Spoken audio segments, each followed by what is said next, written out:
여러분 안녕하세요. 세상을 잇는 리뷰의 김영수. 이호길 기자입니다. 머나먼 땅 미국에서 애플 세계 개발자 회의죠. WWDC 2023이 열렸습니다.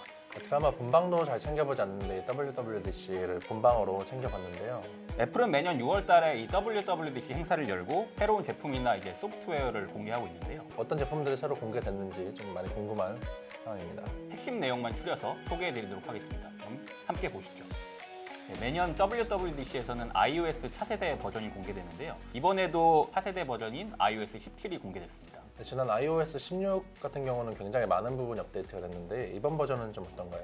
이번에도 많은 부분이 이제 업데이트된 부분이 있는데요. 우선 첫 번째로는 아이폰 전화 앱이 업데이트됐습니다. 이 아이폰 전화 앱 같은 경우는 이제 기존의 배경화면을 다양하게 바꾸던 것들이 이제 전화 앱에서도 적용이 된 모습인데요. 본인이 원하는 디자인대로 커스터마이징을 할 수 있고 또 이 모습을 상대방도 볼 수 있도록 그렇게 변경이 됐습니다. 유저들이 좀 사용하기 편하게 유저들 입맛에 맞게 좀 변경된 것 같습니다. 그 다음으로는 네임드롭 기능이 새로 추가가 됐습니다. 이 네임드롭이란 거는 말 그대로 아이폰을 서로 맞대면 연락처를 쉽게 공유할 수 있는 그런 기능입니다. 뭐 이런 기능 같은 경우는 뭐 MZ세대들 요새 뭐 틱톡이나 이런 다른 플랫폼 통해 쇼츠 영상 많이 올리잖아요. 그러면 서로 연락처 따는 이런 새로운 콘텐츠 또 쇼츠로 많이 활용이 될 것 같습니다. 세 번째로는 체크인 기능이 추가가 됐습니다. 이 체크인 섹션 같은 경우는 시작하면은 내가 정해놓은 위치에 상대방이 도착했을 때 자동으로 이제 알림을 보내는 신기능이라고 할 수 있습니다. 이 위치에 도착을 하지 않으면 아이폰 배터리의 잔량이나 셀룰러 정보 등이 알람으로 보내지게 되는 그런 기능입니다. 이 기능 같은 경우는 뭐 여자친구나 남자친구나 아니면 뭐 가족이 장소에 도착하지 않았을 때 조금 걱정을 덜을 수 있는 그런 기능이다 이렇게 생각이 들긴 하는데요. 개인정보의 좀 노출에 민감한 좀 이런 걸 꺼려하는 분들 입장에서는 많이 사용할까 싶은 좀 의문이 남는 기능이기도 합니다. 다음 네 번째로는 스탠바이 기능이 추가됐습니다. 이 스탠바이 기능 같은 경우는 가로로 놓고 충전을 할 때 여러 가지 기능들을 제공해주는 업데이트된 기능인데요. 기본적인 시계 기능과 함께 위젯 설정, 스포츠 경기 스코어 등 AOD 기능이 활성화가 됩니다.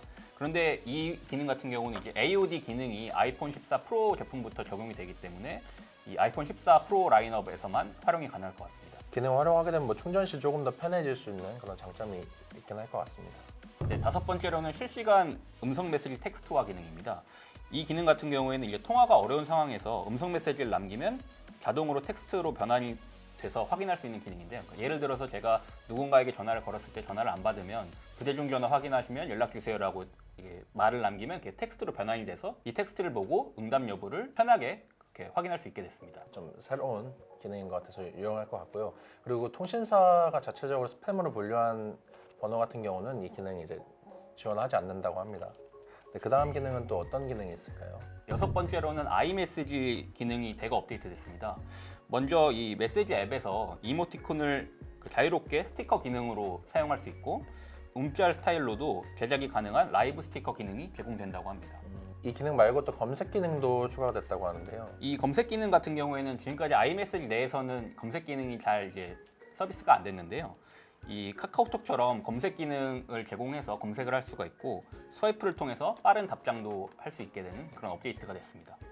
이 기능 같은 경우는 뭐 이용자들이 조금 더 원하는 메시지를 빠른 시간에 찾아볼 수 있는 그런 기능이라고 볼 수 있습니다. 일곱 번째로는 건강 앱에 정신건강 기능이 추가됐습니다. 정신건강에는 좀 생소한데 어떤 기능이죠?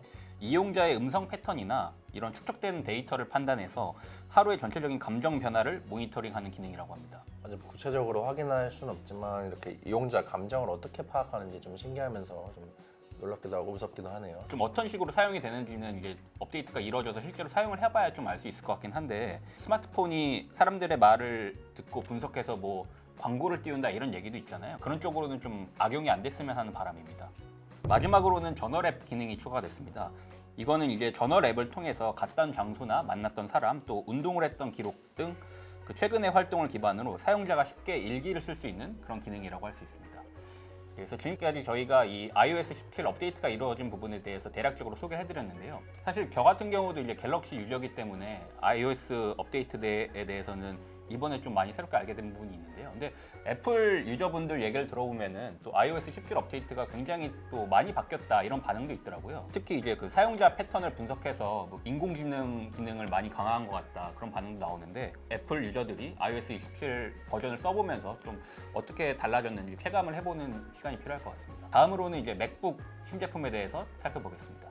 네, 이번 WWDC에서는 그 맥북 신제품도 공개가 됐는데요. 맥북 에어 같은 경우는 상대적으로 가격이 저렴하고 얇고 가벼운 제품이라서 좀 인기가 많은 편이잖아요. 사양에는 이렇게 만족을 하지만 뭐 크게 좀 불만이 있는 분들이 있으실 거고 맥북 프로는 또 가격 때문에 고민하던 분들도 있으실 텐데요. 그래서 이번에 맥북 에어 15인치가 새롭게 공개가 됐습니다. 스펙터가 더 커진 만큼 발열 관리가 더 좋아 보이는데요. 네, 다만 아쉬운 점으로는 이제 기존 맥북 에어와 동일한 M2 칩셋이 탑재가 됐습니다. 원래 이번에 뭐 M3 칩셋이 공개가 된다는 그런 예상도 있었는데 따로 공개가 되지 않았기 때문에 기존 M2 칩셋이 들어갔습니다. 맥 OS도 14 버전이 탑재가 됐고 SSD 용량 차이에 따라서 두 가지 버전으로 이번에 공개가 됐습니다. 가격은 공식 홈페이지 기준 189만 원으로 책정이 됐습니다. 지금까지 이제 굉장히 기대를 많이 모았던 MR 헤드셋이라고 하죠. 이 제품이 이제 드디어 공개가 됐는데요. 애플워치가 2014년도에 공개가 됐으니까 거의 9년 만에 새로 나온 애플의 제품이라고 볼 수 있습니다. 이 헤드셋 이름은 비전 프로입니다. 외관은 이제 아이폰에 많이 쓰이는 알루미늄과 또 메쉬 패브릭이 기본 소재로 적용이 됐습니다. 무게 줄이기 위해서 보통 다른 헤드셋 같은 경우는 이 뒤통수에 배터리가 탑재가 됐는데 이 비전 프로 같은 경우는 뒤통수에 탑재를 하지 않고 이 허리춤에 착용을 할 수 있게 그렇게 만들어놨다고 합니다. 그래서 무게를 조금 더 줄였다라는 게 애플의 설명이고요. 그리고 배터리 같은 경우는 완충할 경우에 2시간 정도 사용이 가능하다고 합니다. 가상현실 이 헤드셋 같은 경우는 이 디스플레이가 굉장히 중요하잖아요. 명암비를 개선하기 위해서 마이크로 OLED 기술을 적용한 4K 디스플레이 2개를 탑재해서 2,300만 픽셀로 이제 구현이 된다고 하고요. 그래서 이렇게 그 고해상도 디스플레이를 적용을 했다. 애플은 이렇게 설명하고 있습니다. 또 아이폰과 아이패드에 이미 사용되고 있는 레이저 센서까지 탑재를 해서 더 정확한 공간 면적과 그리고 거리 판단이 가능해졌다고 합니다. 네, 또 이용자를 정확하게 트래킹하기 위해서 12개의 카메라와 5개의 센서, 또 6개의 마이크가 탑재되어 있는데요. 이렇게 안과 밖을 다 볼 수 있기 때문에 사물 위치와 착용한 사람의 손, 발, 표정까지 다 인식할 수 있다고 합니다.